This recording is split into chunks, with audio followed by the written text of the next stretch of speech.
And the Rothschilds are so-called Jews. So really the so-called Jews are behind everything. Well, the word Vatican means the serpent-like prophets. That's right. The serpent-like prophets of who? Of the bankers. That's right, that's right. Yeah, they were supposed to rule under the papal bull. What was that? What was that? 1490? I think it was 1493. Yep. And the Rodrigo Bourget, he made a proclamation, a decree that Spain was going to rule the whole world, man. Yep. You know, that's why they were calling themselves justified and coming over here to the New World, yep, and converting the Indians to being Catholics, man. Yep. You know? Yeah, when the Borgias took over the Vatican, the Borgias became the descendants, the Rothschilds are the descendants of the Borgias. Yep. Because at first you had the Borgias, then later... Not so much by line, but by reincarnation. Right. The Rothschilds would have to be the Borgias in the reincarnation. Coming back. You know, coming back. Yep. And then now... And because you got this guy, if you look up, if you go back to Cesare Borgia or Caesar Borgia, and his father Rodrigo Borgia, Yep. which was known as Pope Alexander VI of Rome. Right. They had a series on it on Showtime, and they were super accurate with that series. All right. Anyway, you got this guy today that go by the name of David Meyer Rothschild, or David D. Rothschild. David D. Rothschild. And his father's name is Evelyn Rothschild. Right. And those have to be the same Rodrigo Borgia and Caesar Borgia or Cesare Borgia. And when you take a picture of Cesare or Caesar Borgia, and you take another picture of David D. Rothschild, they look identical, when you man. Study the ancient science and ancient Kemet. Let's look at Imhotep, Akhenaten, Nefertiti, okay, Ramesses II, Ramesses III, the fourth. Right.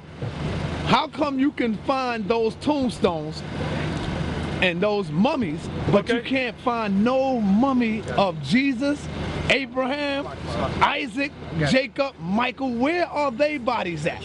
How come we can never find that? Well, this is the reason why. So where's the proof before you read. No, let me back. Okay, go ahead. Where's the proof at that these people ever existed? Show me some proof. All right, now this is what happened when these different nations took over our nation. What happened was they were digging up the bones of our kings and different, so all that stuff is moved. You know, a lot of those bones of like different kings that were ruling back then, they were moved because it was part of the prophecy.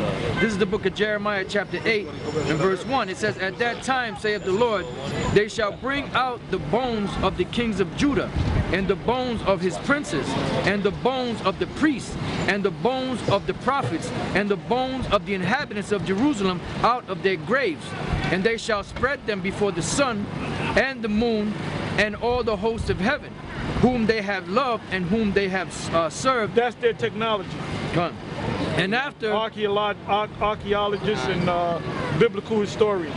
"And after whom they have walked, when thou whom they have worshipped, they shall not be gathered nor be buried, they shall be for dung upon the face of the earth." And that's because everything is turned upside down. And then another thing, it has something to do with faith.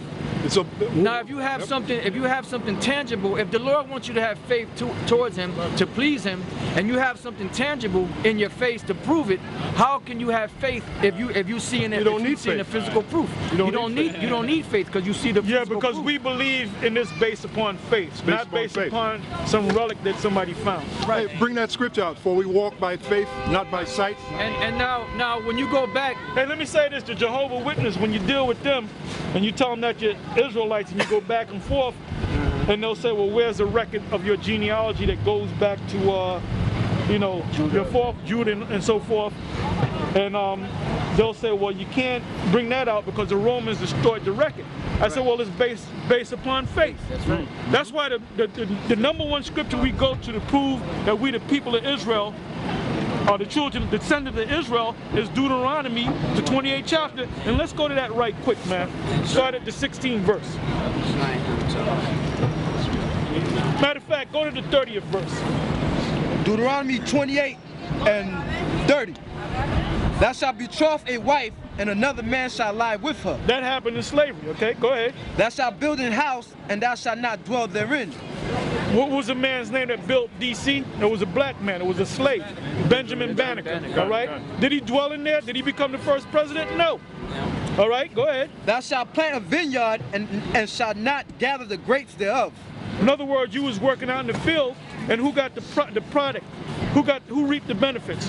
The white man when you was in slavery. Go ahead. Thine ox shall be slain before thine eyes, and thou shalt not eat thereof. Go ahead. Thine ass shall be violently taken away from before thy face. That goes back to during the time of Titus and Vespasian, namely Titus, during the time of around 70 AD, when they besieged Jerusalem. And there's records on that, man. When the Romans took down the Israelites during the time of the Jewish-Roman wars, what Domitian did, which was the younger brother of Titus, after Titus had died, he commemorated his brother's life by setting up the Arch of Titus, which is an honorary arch. Right. And on that arch was, and it's still there today if you go to Italy, and they do tours over there, and they explain that on the arch is carved out the children of Israel having the temples